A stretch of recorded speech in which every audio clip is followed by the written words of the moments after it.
हम लोग 7.1 एक्सरसाइज में संरेखी वाले सिस्टम पर हम लोग चर्चा किए हुए। उसमें यह बताया गया था कि अगर ए, बी और सी तीन बिंदुएं या उससे अधिक बिंदुएं यदि एक रेखा पर स्थित होगा, एक रेखा पर, तो हम लोग कहते हैं कि ये बिंदुएं संरेखी है। कितना बिंदु है? तीन बिंदु या उससे अधिक एक रेखा पर अगर होगा, एक रेखा यानी कि रेखा पर यानी कि रेखा से बाहर नहीं होना चाहिए, तो वैसे स्थिति में उस बिंदुओं को, इसको बिंदुओं को संरेखी बिंदुएं कहा जाता है। अगर मान लिया जाए ये कोई पॉइंट है P, कोई पॉइंट है Q, कोई पॉइंट है R, तो हम लोग लाइन खींचेंगे तो दो गो ही एक लाइन पे आएगा, तीसरा पॉइंट क्या हो जाएगा? बाहर हो जाएगा। तो बाहर हो जाएगा तो यहाँ पे तीन या तीन से अधिक बिंदु एक रेखा पर स्थित नहीं, तो इसलिए हम लोग इसको बोलेंगे कि ये क्या है? असंरेखी। असंरेखी बिंदुओं के नाम से जाना जाता है। तो कंसेप्ट क्या पता चला कि तीन बिंदु या उससे अधिक एक रेखा पर होगा तो संरेखी कहलाएगा, और अगर एक रेखा पर नहीं होगा तो असंरेखी। कोई दिक्कत है? अब देखिए ये चीज तो हम लोग समझ लिए। अब वहां पर हम लोग बनाए थे, सिद्ध भी किए हुए थे दूरी सूत्र की मदद से कि कोई तीन बिंदु संरेखी है या नहीं। यहाँ पर आपको तीन बिंदु दिया गया, इसमें भी दूरी सूत्र लगा सकते हैं, लेकिन चूंकि हम लोग त्रिभुज का क्षेत्रफल पढ़े हुए हैं, आज हम लोग उसी के इस्तेमाल से संरेखी को सिद्ध करेंगे। तो यहाँ पे ये तो कह दिया गया कि ये बिंदुएं A, B और C ये जो है आपका क्या है? संरेखी है ना। तो आपको क्या कहा गया है? इस K का मान निकालिए। इसका मान K का, यानी कि एक निर्देशांक जो है इससे क्या कर दिया गया है? गायब कर दिया गया। और उसी का मान आपसे कहा गया है K बराबर 1। और ये जो सवाल है आपका केसी सिन्हा का 7.4 और एनसीईआरटी का 7.3 का 2 का 1 नंबर का एक ही जैसा है। केसी सिन्हा में 15 का 3 है। तो हमको करना क्या है? ये K का मान निकालना। तो K का मान निकालेंगे, त्रिभुज का क्षेत्रफल लगाएंगे। तो हम लोग त्रिभुज में क्या पढ़ते हैं? ये तीन बिंदु है, तो इससे आपका क्या बनेगा? एक त्रिभुज बनेगा, और इसका क्षेत्रफल का फॉर्मूला हम लोग जान रहे हैं। तो यहाँ पर तीन बिंदु है, बोल रहा है कि ये तीनों बिंदु क्या है? संरेखी है। तो संरेखी है तो इसका क्या मतलब हुआ कि इस तीनों बिंदु से त्रिभुज बनेगा क्या? संरेखी है तो एक लाइन पे होगा, तो त्रिभुज बनेगा ही नहीं, यानी कि त्रिभुज बनेगा नहीं। तो इसका मतलब क्या है कि इस तीनों बिंदुओं से बनने वाला त्रिभुज का जो आपका क्षेत्रफल होगा, कोई भी त्रिभुज का, वो क्या हो जाएगा? 0 हो जाएगा, क्योंकि त्रिभुज बनेगा ही नहीं तीन बिंदु से, तो क्षेत्रफल क्या होगा? 0 ही होगा। यानी कि जगह छेकेगा तब ना कुछ जगह निकलेगा, तो जगह तो यहाँ पे छेक ही नहीं रहा, तो एरिया ऑफ अ ट्रायंगल क्या हो जाएगा? 0। अगर तीन बिंदु संरेखी होगा तो उस समय त्रिभुज का क्षेत्रफल क्या हो जाएगा? 0। ये कंसेप्ट आपका चलता है। तो हम लोग क्या करेंगे? चूंकि यहाँ पर बोल दिया गया है A, B, C तीनों बिंदु संरेखी है, तो हम लोग यहाँ पर लिख लेंगे, यहाँ x1, x2, x3 ये लिखना अनिवार्य भी नहीं है। x1 का मान 7, y1 का मान -2, x2 का मान 5, y2 का मान 1 और x3 का मान क्या हो जाएगा? 3, और फिर y3 का मान क्या हो जाएगा? ये वाला है ना, किसी भी क्रम में ले सकते हैं। अच्छा K है। अब ऐसा नहीं सोचेंगे कि हम लोग इसी को y3 मान, अब मेरा मर्जी होगा हम इसको y1 मान लेंगे, x1 मान लेंगे, ये हम लोग ऐसा कर सकते, कोई दिक्कत नहीं है। तो जैसे इतना किए तो सवाल में क्लियरली कह रहा है कि ए बी सी से बनने वाला जो त्रिभुज होगा वो उसका क्षेत्रफल 0 होगा, क्योंकि सवाल में कह दिया कि संरेखी। तो संरेखी में देखिए अब हम लोग लिख देंगे देयरफॉर, इसलिए area of triangle A B C बराबर क्या हो जाएगा? 0 होगा। क्यों होगा? क्योंकि संरेखी है तीनों, इसीलिए ए बी सी से बनने वाला त्रिभुज का क्षेत्रफल 0। अब हम लोग क्या करेंगे, इसका फॉर्मूला लिखेंगे 1/2 इंटू त्रिभुज का क्षेत्रफल का फॉर्मूला हम लोगों को पता है x1 y2 minus y3 plus x2 y3 minus y1 x3 y1 minus y2 बराबर 0 है। अब देखिए यहाँ पे 1/2 किसमें? गुना में है इसके साथ, बराबर के उधर जाएगा क्या बन जाएगा? भागा, यानी कि 0/1/2 होगा। 0 को किसी भी संख्या से भागा देंगे क्या आएगा? 0 ही आएगा। हम लोग डायरेक्ट क्या करेंगे, इसको गैप कर देंगे, यानी कि संरेखी वाला सिचुएशन में हम लोग क्या करेंगे, एरिया ऑफ ट्राइंगल एबीसी का मान जो है इतना लेकर के बराबर 0 कर देंगे, क्योंकि 1/2 इधर से आके 0 ही बन जाता है आपका। अब जैसे इतना कर दिए, हम लोग यहाँ से ये सभी मानों को इसमें पुट कर देंगे, रख देंगे। तो आगे देखिए x1 का मान 7 है, y2 का मान 1 और y3 का मान 8 प्लस x2 का मान 5, y3 का मान 8 माइनस y1 का मान -2 है, माइनस माइनस प्लस x3 का मान 3 है इंटू y1 का मान -2 और y2 है -1। जैसे इतना कर देंगे ये आपका 0 हो जाएगा। अब क्या करना, जोड़ घटा गुना हम लोग कर देंगे। अब देखिए ये तो ना ही जुड़ने वाला है ना ही घटने वाला है, वो इसी रूप में रहेगा। तो हम लोग बाहर में देख रहे संख्या है, यहाँ पे 1 - k है, तो अब जुटेगा नहीं, तो हम लोग गुना कर देंगे। 7 को 1 से गुना करेंगे 7, और 7 को k से करेंगे 7k आ जाएगा। यहाँ पे k के आगे में माइनस, 7 के आगे में प्लस, प्लस गुना माइनस, माइनस हो जाएगा। उसके बाद प्लस है 5 इंटू k, 5k, ये भी जुटेगा नहीं इसीलिए गुना कर। उसके बाद 5 गुना 10। अब ये देखिए जुटेगा -2 और -1, कितना हो जाएगा? -3। -3 को हम लोग 3 से गुना करेंगे, कितना आ जाएगा? -9 आ जाएगा, बराबर 0 हो जाएगा। उसके बाद एक जाति वाले को हम लोग जोड़ेंगे, जो एक जैसा दिख रहा होगा, या एक साथ पहले लिख देंगे -7 तो लिखा हुआ ही है, -7k और +5k, तो कितना हो जाएगा? -2k, यानी कि 7 गाय हमसे कोई पाता, या 7 रुपया कोई पाता, मेरे पास 5 ही रुपया, 5 रुपया दे देंगे, 2 रुपया पाएगा। अब देखिए 7 और ये 10 प्लस में है, 7 10 17, 17 में क्या करेंगे, लोग घटाएंगे, तो पहले 17 लिख देते हैं ताकि आसानी से हम लोग समझ सकें, बराबर 0। अब देखिए -2k, इधर देख लीजिए, ये आपका -2k, 17 में 9 घटाएंगे, कितना बचेगा? 8 बचेगा, बराबर क्या? 0, या -2k बराबर 8 प्लस में है, इधर आएगा क्या बन जाएगा? माइनस, और k बराबर -8/-2, तो कटेगा, माइनस माइनस प्लस हो जाएगा, 2 चौका 8, k बराबर कितना निकल गया? 4। तो इस तरीके से हम लोग क्या कर लिए, k का मान प्राप्त कर लिए। कहा गया था सवाल में k का मान ज्ञात करें यदि तीनों बिंदु संरेखी, तो संरेखी मतलब त्रिभुज का क्षेत्रफल बराबर 0 लिखेंगे और बड़े आराम से सॉल्व करेंगे, k का मान कितना निकल जाएगा? 4 निकल जाएगा। कोई दिक्कत है?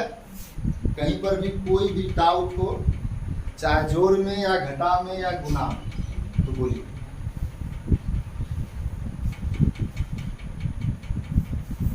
बोर्ड देखिए, अगला जो है ये केसी सिन्हा का 15 का 1 नंबर का सवाल।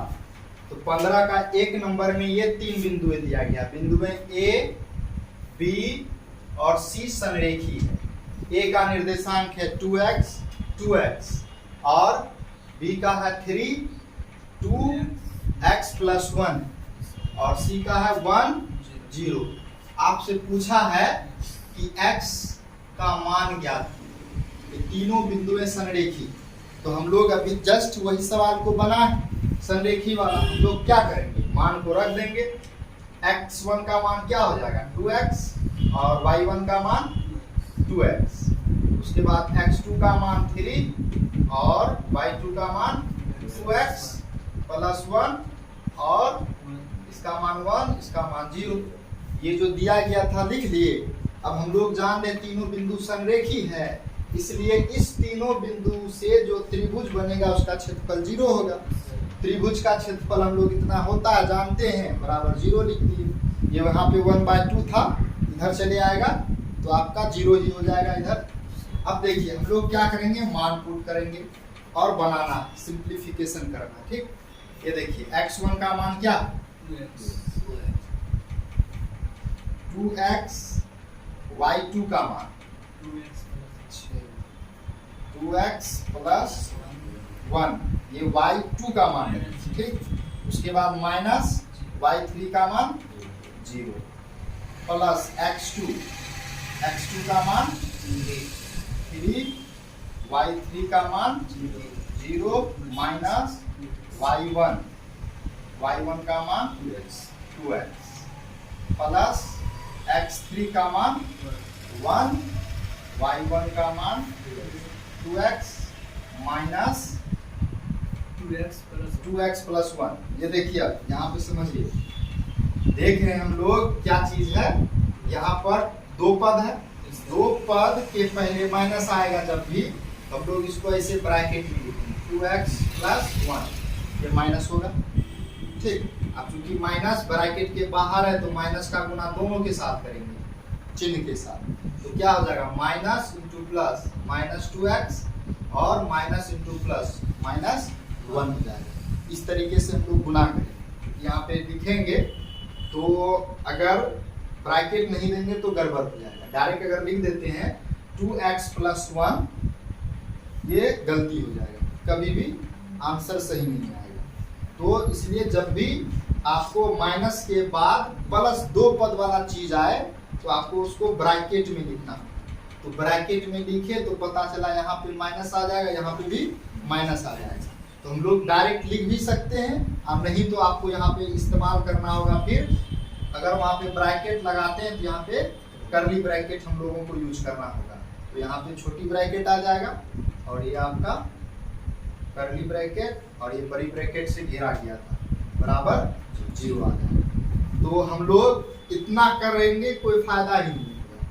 हम लोग डायरेक्ट देख रहे हैं कि ये 2x है, बाहर में माइनस है तो डायरेक्ट गुना कर देंगे -2, उसके बाद इसी माइनस से 1 को भी गुना कर देंगे तो -1 आ जाएगा। तो डायरेक्ट हम लोग लिख देंगे। इससे आपका स्टेप क्या होगा, बचेगा 2x -2x और -1 हो जाएगा, बराबर 0 लिखेंगे। जैसे इतना आ जाएगा हम लोग अब आगे काम करेंगे। अब देखिए ये तो अब जुटने वाला है नहीं, जुटेगा तो इतना ही रहेगा। अगर जुटता तो 2x + 1 देता ही नहीं, इसको डायरेक्ट 3 कर देता, यानी कि जुटेगा नहीं, अलग अलग जाति का हो। इसका मतलब इसको हम लोग गुना करेंगे, इसको इसके साथ, इसको इसके साथ। अब 1 में 0 घटाएंगे तो क्या बचेगा, 1 ही ना बचेगा। गुना कर देते हैं, 2 × 4 x × x² उसके बाद 2x को 1 से 2x, 0 जोड़ घटाएंगे या जोड़ेंगे वही चीज रहेगा। आगे देखिए प्लस ये 3 और ये 0 है, 0 में कुछ भी जोड़े या घटाएं संख्या वही आएगा। अब देखिए 0 में अगर घटाएंगे तो -2x आएगा, है ना। तो यहाँ पे क्या बचेगा -2x, -2x को 3 से गुना करेंगे क्या आएगा, -6x आएगा। 6x नहीं आएगा, -6x आएगा। ये माइनस और यहाँ पे प्लस, दोनों का गुना करेंगे तो minus into minus, sorry plus into minus क्या जाएगा माइनस। आगे देखिए अब हम लोग क्या करेंगे, इसका गुना इसके साथ। जैसे ही इसमें आए तो विद्यार्थी के दिमाग में चमक रहा था, ये -2x है, ये +2x, ये क्या हो जाएगा कट जाएगा, बचेगा क्या चीज -1। तो 1 को 1 से गुना करेंगे आपका 1 आएगा, उसके बाद चिन्ह का भी गुना करना, प्लस इंटू माइनस, माइनस हो जाएगा, बराबर में क्या लिखेंगे 0 लिखेंगे। अब देखिए ये 4x² है तो 4x², उसके बाद दिख रहा है हमको ये 2x - 2x, एक जाति का है ना, इसको 2 गैया बोल सकते हैं, इसको 6 गैया बोल सकते हैं, 2 रुपया बोल सकते हैं, 6 रुपया बोल सकते हैं। यहाँ पे x एक ही चीज है ना, लेकिन यहाँ पे देखिए x² अलग, ये दोनों एक जैसा नहीं है। ये दोनों एक जैसा है तो इस दोनों को हम लोग जोड़ देंगे या तो घटा देंगे, जुटेगा तो जोड़ेंगे, घटेगा तो घटाएंगे। यहाँ पे 2x है और -6x है, यानी कि 6 रुपया हमसे कोई पाता है, 2 रुपया मेरे पास है, तो क्या बचेगा -4x - 1 बराबर 0। जैसे इतना आ गया तो विद्यार्थी अब इसमें फंस रहा, सोच रहा है कि अब इसको करेंगे क्या। तो इसके लिए हम लोग 9th क्लास में गुणनखंड विधि पढ़ते हैं। कौन विधि पढ़ते हैं, है ना, कि अगर द्विघाती बहुपद दिया रहे तो हम लोग गुणनखंड विधि से ऐसे सवाल को सॉल्व करते हैं। क्योंकि अभी हम लोग द्विघाती समीकरण पढ़ेंगे 10th क्लास में, इसी फोटो को द्विघाती समीकरण कहा जाता है और द्विघाती समीकरण को सॉल्व करने का एक फॉर्मूला आता है। तो आप यहाँ पर फॉर्मूला का भी इस्तेमाल कर सकते हैं, यानी तो गुणनखंड विधि का इस्तेमाल कर सकते हैं। तो हम लोग गुणनखंड विधि का इस्तेमाल करते हैं ताकि आपको आसानी से समझ में आ जाए, क्योंकि द्विघाती जब फॉर्मूला बताएंगे तब बनेगा। तो देखिए गुणनखंड विधि में हम लोग क्या कहते हैं, ये बीच वाला यानी कि मिडिल वाला पद को 2 भागों में तोड़ना होता है। 2 भागों में तोड़ेंगे तो देखिए बराबर क्या लगेगा 4x², उसके बाद ये -1 है तो -1 दे देंगे बराबर 0, यानी कि पहला और लास्ट वाला लिख देंगे। ये 4x जो है आपको 2 पद में तोड़ना है, एक पद और एक पद, इस तरीके से तोड़ना है कि जोड़ने और घटाने पर इतना ही तोड़ना चाहिए और दोनों को गुना करने पर फर्स्ट एंड लास्ट के बराबर तोड़ना चाहिए। तो देखिए 4 है फर्स्ट में, लास्ट में क्या है -1 है, तो गुना करेंगे क्या आएगा -4।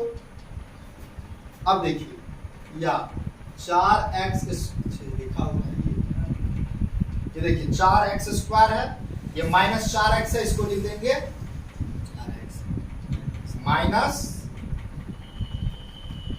-2x और -2x, है ना। तो ये तो गड़बड़ हो जाएगा, -2x लिखेंगे, -2x लिखेंगे तो जोड़ने पे तो आपका क्या पूरेगा -4x पूरेगा, लेकिन गुना करने पर नहीं पूरेगा। देखिए -2x और -2x करेंगे तो माइनस और माइनस मिलकर +4 आएगा, यहाँ पे क्या -4, यानी कि अगर 6 लेंगे तो 6 गुना करने में 6 दूना 12 पूरेगा, गुना करने पर समस्या है ना। और फिर 4 8, यानी कि गुणनखंड विधि से इसको सॉल्व करने में आपका क्या आ रहा है, दिक्कत आ रहा है। 4x² - 4x - 1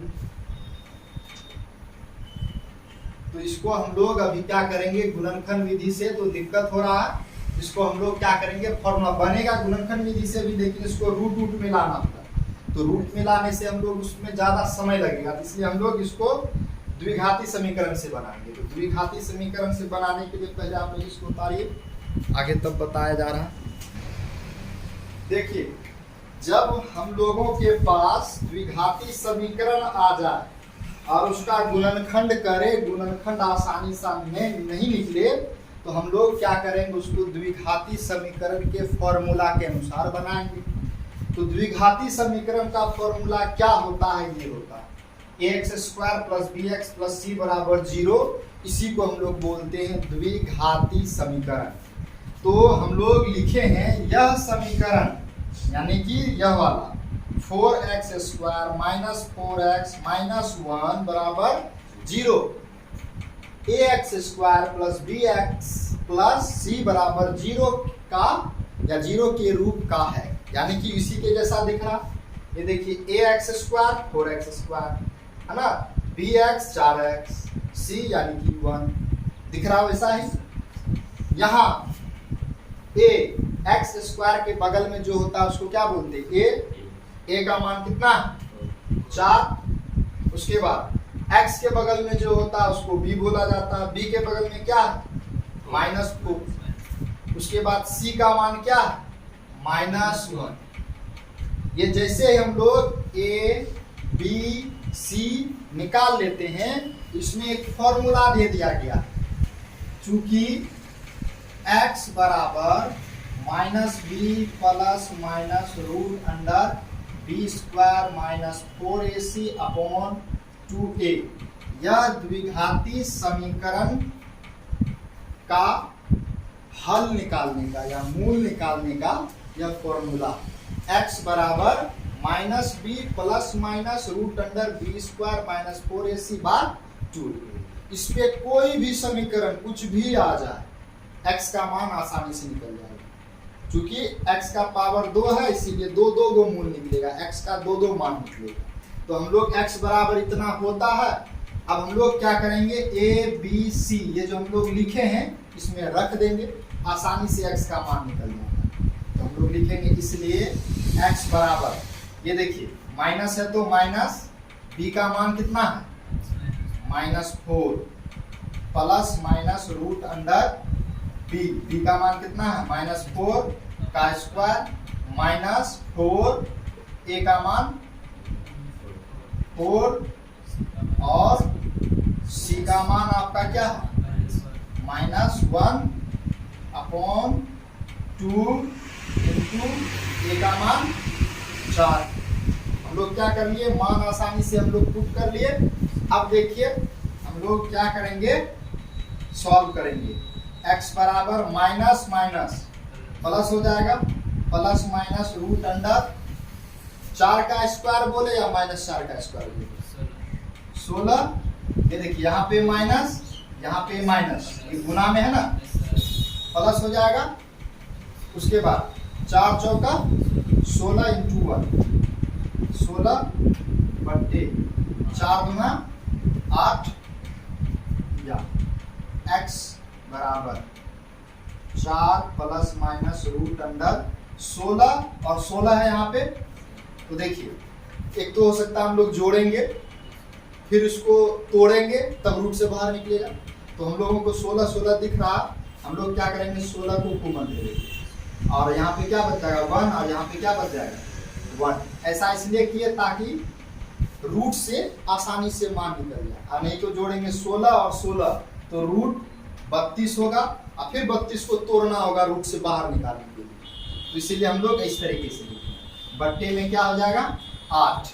अब आगे देखिए, या x बराबर 4 प्लस माइनस रूट अंडर, ये देखिए रूट के अंदर में क्या 16 का स्क्वायर रूट क्या होता 4, यानी कि 16 का 4 निकल जाएगा बाहर, रूट 1 प्लस 1 क्या हो जाएगा 2, फंस जाएगा। अब 32 को भी तोड़ेंगे वैसे ही, तो आपका जोड़ा लगेगा, 2 को जोड़ा लगेगा 2 का, तो बाहर निकलेगा और 1 तो 2 फंस जाएगा अंदर। अब बट्टे में क्या है 8 है। उसके बाद या x बराबर, यहाँ देखिए 4 है, यहाँ देखिए 4 है, 4 को कॉमन ले लीजिए तो आ जाएगा क्या चीज 1 प्लस माइनस रूट 2। अब गुना करेंगे तो इतने ही आ जाए, 4 गुना 1 4 गुना रूट 2 4 रूट 2, नीचे में क्या है 8, 4 एकम 4 कटेगा, 4 गुना 8 कटेगा। या x बराबर 1 प्लस माइनस रूट 2 बाय 2, ये आपका x का 2 को मान निकल गया। x एक ठो प्लस लेंगे तो एक ठो मान, एक तो माइनस लेंगे तो दूसरा वाला निकल जाएगा। तो यही आपका क्या हो गया आंसर। इसी को हम लोग अलग अलग करके भी लिख सकते हैं, x बराबर 1 प्लस √2/2 और तथा x बराबर 1 माइनस √2/2। तो एक ही साथ आंसर मेरा निकल रहा, हम लोग इतना ही लिख देंगे, ये काफी हो जाएगा। तो x का मान 1 प्लस √2 और 1 माइनस √2 आ रहा। और इसी के कारण जब हम लोग वहां पर क्या कर रहे थे कि रूट वाला में आ जाता तो बनेगा, वहां उससे भी बनेगा, ऐसा नहीं कि नहीं बनेगा, लेकिन आपको ये चीज वहां पर पता करना होगा। रूट आ जाने के कारण थोड़ा सा दिक्कत हो जाता है, तो समझने में वहां पर दिक्कत हो जाता है। इसीलिए हम लोग क्या कर लिए हैं, द्विघाती समीकरण का सहारा ले लिए, आसानी से ये बन गया।